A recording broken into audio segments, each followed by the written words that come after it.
Let's talk about black licorice.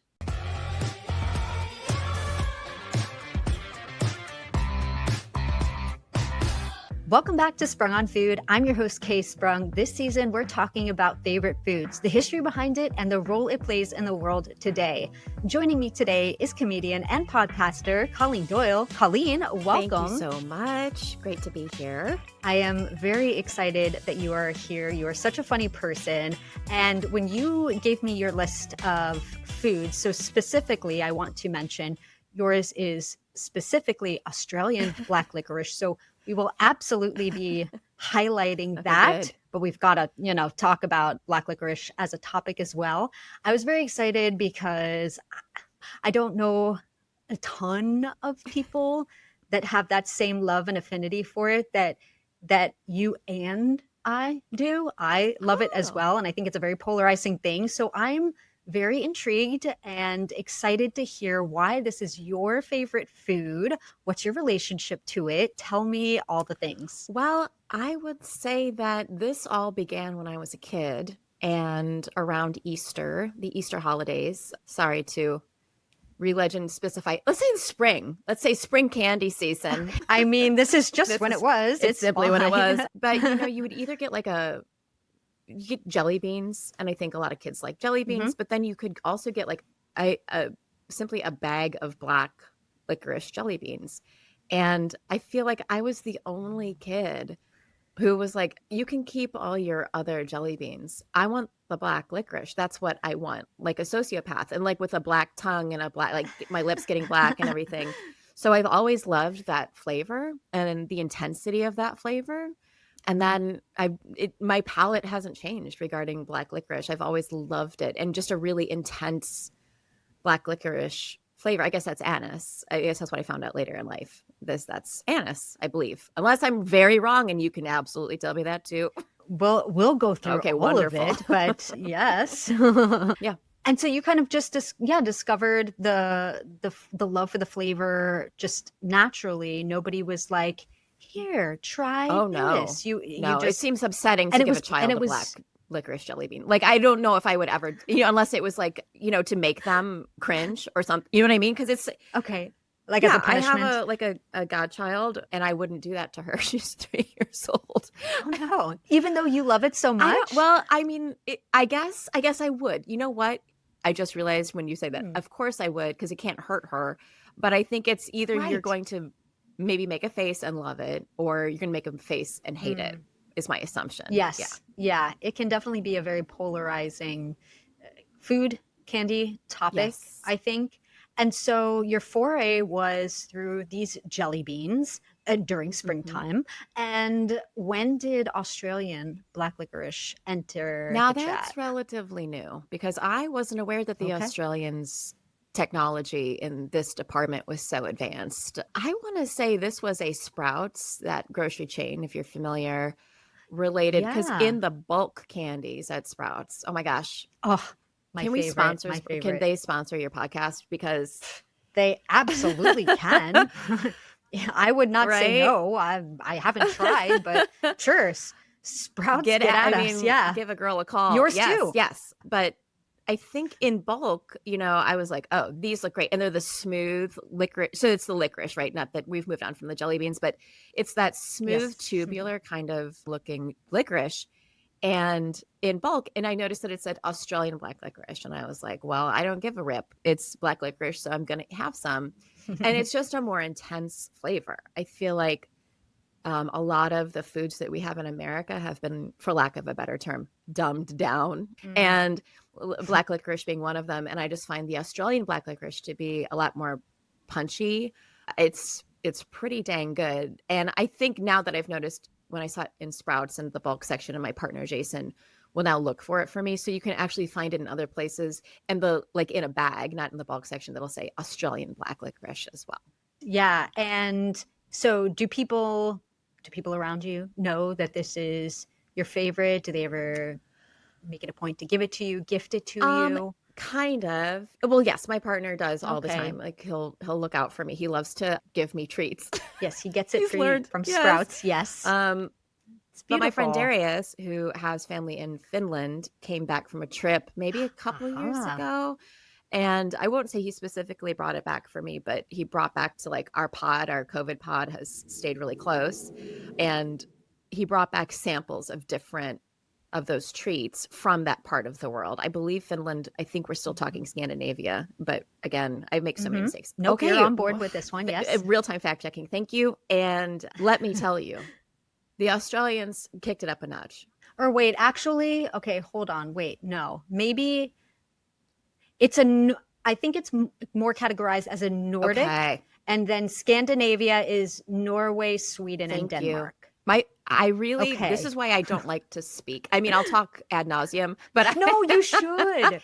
You should. fear. They're so close. They're all so close. And for a very long time, I thought it was all, and then I thought like, oh, and Estonia as Sure, well. throw 'em all Like, in I'm there. telling everybody I meet, shaking hands, kissing babies, Estonia, right, guys? You guys and get it. and then I'm like, oh wait, whoopsies, no, that's not Right. correct. But it's Okay. fine. There are way worse Thank things. God. in this I know. We found that out really Yes. recently.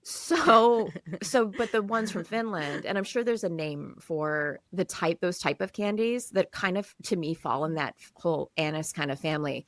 Boy. Now, some Mhm. people, because they taste almost like ammonia, some of them, which it turns out Mhm. I like ammonia. I think it's cool and delicious and I'll eat Mhm. it. So brought Hell those yeah. back, and a lot of my friends like blanched at how awful that they thought that they were. And I really dug them. More for you. I'm not kidding. They were like, you can have my portion because this is foul. Yeah. See? Well, of course, to better understand and appreciate our food that we both love very much, we've got to understand where it came from. Let's talk about a candy, a close second to candy corn, that tends to divide the masses, black licorice. But we're also focusing on a very specific variety, a bold, sweet, ultra soft Australian black licorice. If you're one of those people who cringes at just the mention of black licorice, hang tight, because this story might change how you see it and taste it. And if you're like me and already a card-carrying member of the Black Licorice Fan Club, this one's for you. We're going into the chewy history from ancient tombs to Aussie factories with some unexpected twists along the way. Let's begin where all good licorice stories begin, a root, specifically the root of the Glycyrrhiza glabra plant, a name that comes from Greek language meaning sweet and root. And it's definitely sweet because the compound glycyrrhizin in the root is up to 50 times sweeter than sugar. Licorice root has been a staple of traditional medicine for thousands of years. Ancient Chinese texts from as far back as 2300 BCE reference it as a cure-all. Egyptian healers used it to treat everything from sore throats to indigestion, and it was so valued that bundles of licorice root were found in King Tut's tomb. Yep, people were betting on the sweet power of this root to make the afterlife a little more soothing. Colleen, King Tut's got it in his tomb. If we're making this into a more modern type of a context, if you were to create a time capsule, what would you put into yours? Oh, okay. Wonderful. So King Tut put in licorice, which is just wonderful and it's really validating for me. Oh my gosh, what would I Yeah. put in mine? Another thing that kind of defines who I am fundamentally as a person is hot jardiniere, which I think some folks outside of maybe Italian folks or Chicagoans, maybe specifically, aren't as familiar with. And apologies if you are very familiar and you're somewhere not in those places, Italian or Chicago, but which is like a mix, right, of vegetables that have been, what's the word, brined, marinated, something in a jar with stuff, and you put it on pizza, and it's the best thing in the world. So like hot jardiniere, and then photos of dogs. Oh, any dogs specifically, or just any photos of Well, dogs? my dog that passed away, this is not sad. I mean, it was, but my dog who passed away, Yes. but also just random dogs. I'll take any photos Yeah. of dogs to carry me, right? The Egyptians see you through to the Oh. afterlife. Yes, that would be Yeah. great. Oh, beautiful. All the important things: licorice, jardiniere, dogs. What more could you I ask don't know. for? My I voted This is stickers great. that I've been saving. Okay. Give those another That's life. right. Yes. Well, the Greeks and Romans were equally taken with the licorice root. Hippocrates used it for ulcers and coughs. Roman soldiers carried licorice root during campaigns to delay their thirst. In short, it was medicine before it was candy, and it tasted like medicine. The transformation from medicinal root to sugary treat happened much later in 17th century England. In the town of Pontefract, pharmacists began adding sugar to licorice extracts to make their tinctures more palatable. Eventually, this spawned the chewy, stamped disc known as Pontefract cakes. Despite being called cakes, they're not baked goods at all. The term cake here is an old-fashioned British term referring to a small, pressed, or molded item, like a tablet or puck. Traditionally, these licorice discs were stamped with a castle, or the town seal, and were originally sold as medicinal lozenges in apothecaries before becoming a popular sweet. And fun fact, today you can still get this candy version from the brand Haribo in the UK.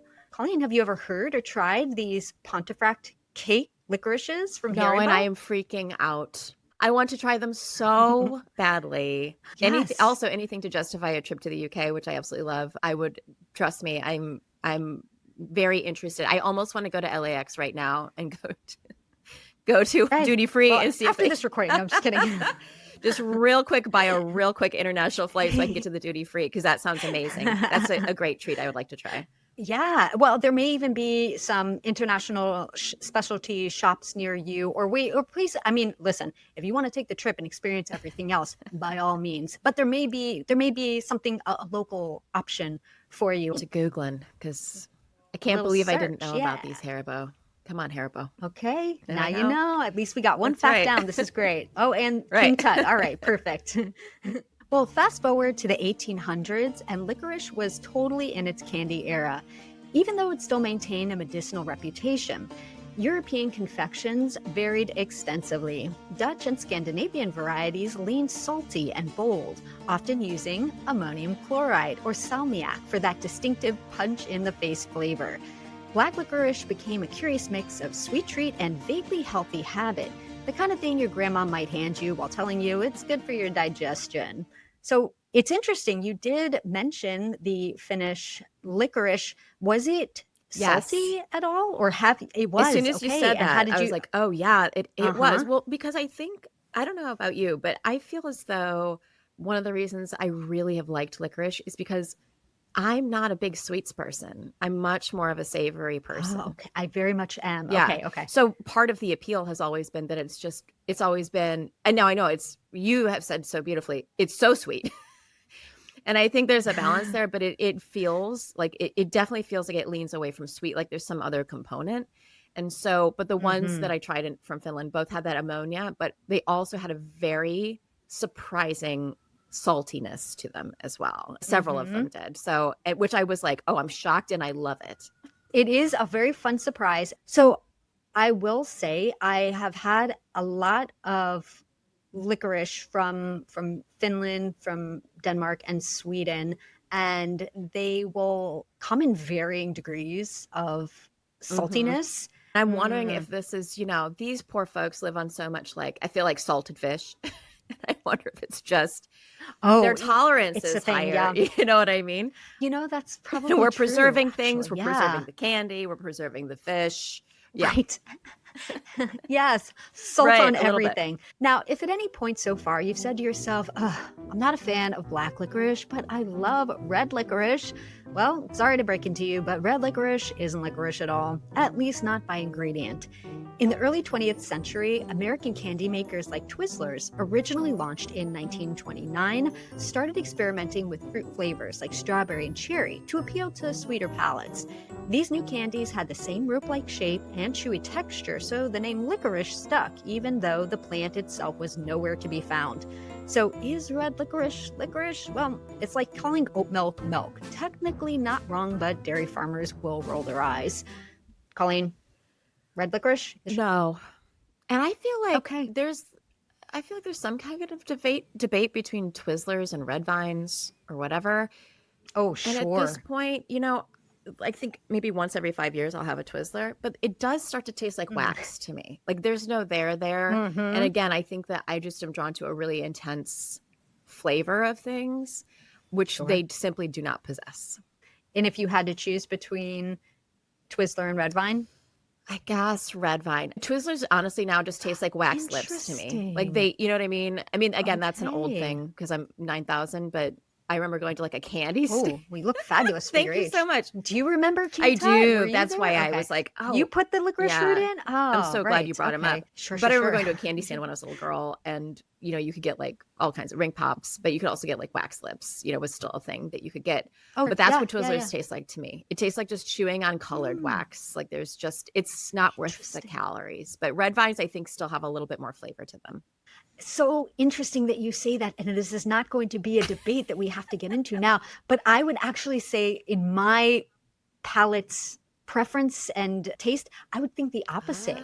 I find Oh. red vines to taste like nothing, and Twizzler at least tastes, and the texture is different Yeah. too. I think that Twizzler it has a nicer chew. I find that red vine just feels like it disintegrates in your mouth Sure. more. For I don't know how else to describe it.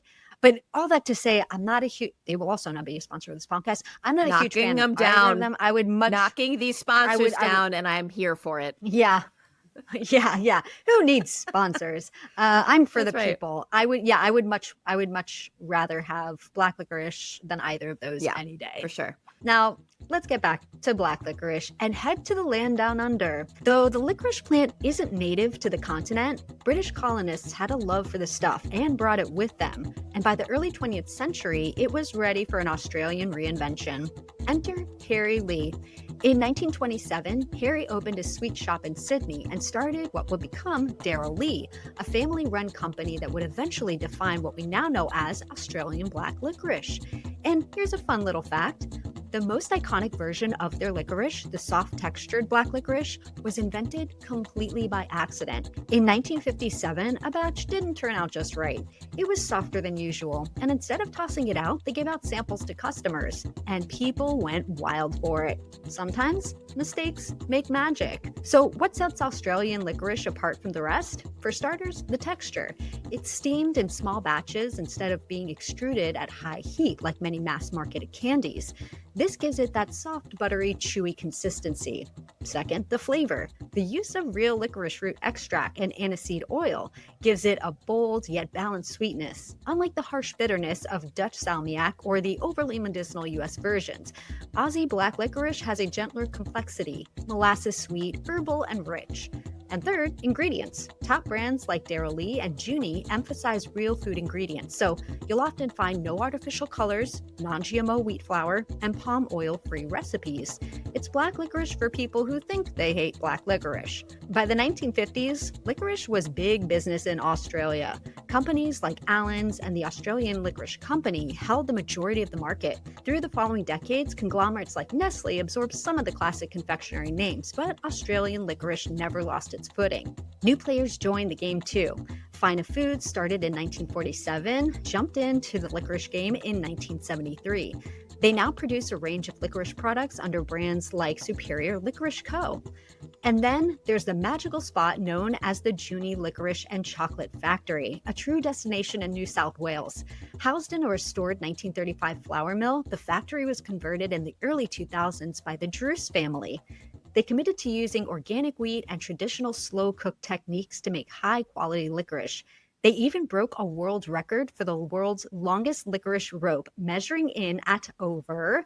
Colleen, do you want to take a guess on how long this licorice rope was?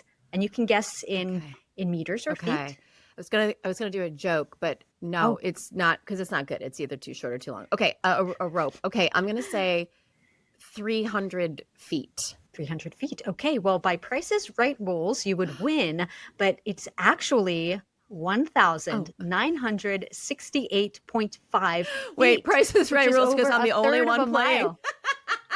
Well, you didn't go I didn't over go the over, retail right? value. I did two things. I guessed and I didn't go Yes. over. Okay, I'll take the W. I'll take it. Correct. Yes. What do you think about that? I love this, and I feel like I've found my people. Yes. Do you feel like an outcast in the Okay. States sometimes? Because I feel like people look at you funny. Because of the black licorice, or Oh, just in yeah. general? Well, I mean, put aside literally every other parts of our personalities, but I often feel like people find it unusual that I like these flavors, and I think it's so fun that there's such a large group of people just several oceans away from me that really love them. Yes, I think a trip is in order is what you need to do. For sure. Yes. This is justifying an expense that I shouldn't take on at the moment, but sure. Well, something to That's look right. forward to. Today, Junie is a full tourist experience, complete with factory tours, chocolate dipping stations, and old school charm. You could go there and you could do the factory tour. It sounds like it would be a And dream. it would absolutely honestly be a dream. And I love everything that you said about how committed they are to their ingredients, and the quality of that Mhm. is so compelling. It really validates and justifies me buying in bulk. Just hauling my ass to a Sprouts and really diving into that barrel of Australian black licorice, because it means Oh, I'm doing something very healthy. well, as wellness culture surged in the 2010s and beyond, black licorice found itself a new niche. Glycyrrhizin, that naturally sweet compound in licorice fruit, has shown promise in treating sore throats, ulcers, and even has antimicrobial and anti inflammatory properties. But here's where we pause the hype train. Too much licorice can be dangerous. The FDA has warned that eating just 2 ounces a day for 2 weeks can lead to potassium depletion and serious heart problems thanks to that same glycyrrhizin. So, yes, it can be good for you, just not if you eat a whole bag every day. Still, functional candy is on the rise, and Australian licorice has positioned itself as a slightly better for you alternative in the candy aisle. It's low in fat, often free of artificial ingredients, and has that nostalgic grown up vibe that makes you feel fancy while you snack. Now, let's address the great divide. In taste tests, black licorice often ranks dead last in the US. It's like cilantro, people either love it or say it tastes like soap. But in Australia, black licorice is a national treasure. It's in lunchboxes, Christmas stockings, care packages, and petrol station impulse buys. Globally, Australian licorice has become a sought after export. You'll find it in Whole Foods, health food stores, and gourmet aisles from Berlin to Brooklyn. Foodies and candy nerds alike recognize it as a high quality alternative to the plasticky, artificially flavored stuff many people grew up avoiding. Even chefs and sommeliers have joined the conversation, pairing black licorice with bold cheeses, bitter chocolate, or dark liqueurs. Colleen, are there any licorice pairings that you've maybe experienced or could think would be excellent or inspired to try any of the examples that I listed? I mean, they all sound really compelling. I haven't tried any because it's always hard to, it always I think comes at the end, like at the end of the day when you're not going to eat anything else or maybe even drink anything else Mm, because it's strong and it lingers, right?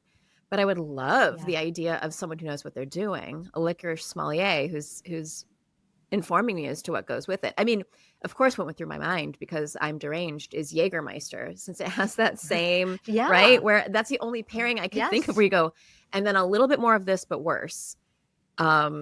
Right? Right. Like a shot of Yes. Jägermeister. But I mean, again, Yeah. I'm really open to that kind of thing. I think I've always been kind of adventurous when it came to food. I'll try anything once. Again, for Chicagoans, like Malort is a foul beverage that, Oh, I've heard about this yes. and seen videos about people trying It's it. almost like, Oh yeah, boy. it's a demon. So it's not like I was gonna say it's like black licorice, but it's in that it's like it's very pronounced in its terribleness. I don't know why I brought that up, but it makes Like, me what I does thought of it taste Jägermeister. Oh, it tastes like? like he kind of tastes like something you found on the floor.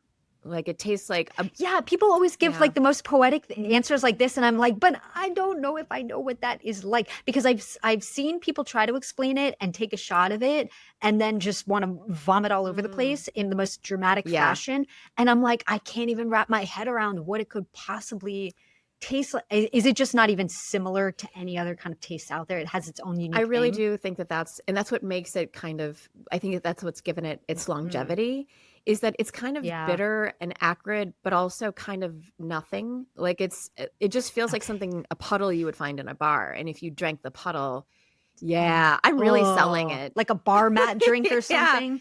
Yeah. But Oh. it's a great dare beverage. Well, now that we've traveled through time and across continents for black licorice, let's answer a question you may not have realized you needed answered. How is this candy actually made? It all starts with our humble root, the licorice plant. And here's a typical lineup of ingredients: licorice extract, obviously, sweeteners like molasses, sugar, or glucose syrup to soften the bitterness and make it candy, wheat flour or starch to thicken it up and give the candy structure, aniseed oil, which often does the heavy lifting in the flavor department, especially in mass market licorice where actual licorice root is minimal. and sometimes gelatin, gum arabic, or even pectin to give it that trademark chew. But the dramatic black color, that's theater, baby. Licorice root on its own is more of a murky brown, so lots of candy makers amp it up with natural dyes like carbon black, but sometimes even non-natural dyes just to make it look as bold as it tastes. Mix all that together in a kettle and cook it down into a thick, glossy paste. Once it's bubbling and ready, it's time to give licorice its shape. That's where extrusion comes in, a fancy word for pushing hot candy goo through a metal tube. This creates ropes, twists, or tubes depending on the nozzle. The other licorice types, like the classic British Pontefract cakes, that process is more traditional. The licorice mixture is molded into coin-like discs and stamped with designs. Once formed, the candy cools, is cut into those bite-sized bits, and sometimes goes through a quick air-drying style if a firmer chew is the goal. It might even get a light coating of oil just to keep it from sticking together in the bag. Colleen, is that process sound like anything that you Have been through. think tracks? Oh, okay, sure. I didn't know where that was going. Sorry. Yeah. Has that been your life experience? Yeah, the extrusion feels familiar. That's so Mhm. interesting. And while you were saying that, I was like, oh, it's interesting, the brown, because I think Australian black licorice tends to look a little bit more brown than black, which I'm assuming, Mhm. right? It means that it's a more authentic and has less added to it. But also just hearing you talk about the anise being added and everything. I suppose what I'm learning is not only do I like the taste of licorice, I like the taste of anise, which I'd always thought I'd conflated them in my head, that licorice tastes like anise, you know what I mean? But yes, that process makes me think of when we were little and there'd be like on PBS, RIP PBS. Well, let's not get into that. So, but like Sesame Yeah. Street, right? And everything would when they do those like little kind of almost like child documentaries in the middle where they'd show you like crayons being made and how it seems like Oh. candy would be another one where you'd get to see all the mechanics of all of that stuff being made. And that was always so much fun, to think like, oh, cool, that's Yes. how that gets done. Yes, the behind the scenes, there was a show that used to be on as well called Unwrapped, and they used to do, it was on the Food Network, and they used to show the behind the scenes like factory tours and how things got made from, big name brand novelty different candies like Skittles and Jelly Beans and Twinkies and all these things, but really gave you that insider look of how everything went down. And it's just so fun and cool to see it all Oh happen. yeah. I mean, it's really speaks to a mind that I don't possess, like a mechanical mind of how do we create these things, right? In an industrial kind of size. And yeah, I always found that really interesting. So yes, of course that's how licorice is made. Of course. Well, from ancient healing root to Aussie snack royalty, Australian black licorice in particular has redefined what the polarizing treat can be: softer, sweeter, and a whole lot more lovable. Whether you're a lifelong fan or recovering hater, at least you now know the story. Colleen, what do you think about this backstory of I feel licorice? vindicated. I feel light. Mm. I feel proud, and I didn't know I was speaking to a fellow lover. So I hope that we both feel this way because I was right. All of this has just means that I am right. Yes, it should be very validating. Well, and while we wait for black licorice to maybe gain more traction in pop culture, you can still celebrate the food in a few ways. You can listen to indie rock group Peach Pit's song titled Black Licorice, with lyrics like, I'm just black licorice, and all the people that I know would rather leave me in the cold. not the most uplifting viewpoint for the candy, but I guess any press is good press. But if you are Team Licorice and want to celebrate it, every July, Pontefract, the home of the original Pontefract cakes, throws its annual Licorice Festival, turning the town center into a vibrant celebration of its licorice heritage, complete with live music, artisan markets, licorice-inspired food, workshops, and a playful Haribo-powered parade marched by the iconic Gold Bear. Then every spring, Stockholm transforms into a black licorice lover's paradise with Lakris Festivalen, a vibrant celebration of all things licorice, featuring tastings, artisan vendors, cocktails, live demonstrations, including jaw-dropping licorice sculptures, and thousands of aficionados claiming the festival as the world's boldest licorice showcase. And National Licorice Day is April 12th. Colleen, are there any other pop culture moments that you can think of that feature black licorice, or any final words that you have about your favorite food? Yeah, I don't know any. I really can't think of any pop culture moments, but boy, is this the commercial that solidified. I've been thinking about how can I forever leave the United States, and boy, is this a commercial for me. Really, really getting dual citizenship somewhere else. I mean, it's just fascinating, and Stockholm, baby, here I come. It's terrific. But I want to say thank you for letting me pontificate about this somewhat maligned food here in the States, and I learned so much, and I really, again, I feel heartened and proud of all my choices and my palate. Absolutely. Well, thank you so much for coming on to talk about your love for black licorice and helping me to tell its story. I'm thrilled that I was able to. What a joy. Thanks for watching. You can find links and more info in the description below. Don't forget to give this video a thumbs up and subscribe to the channel if you haven't yet. See you next time.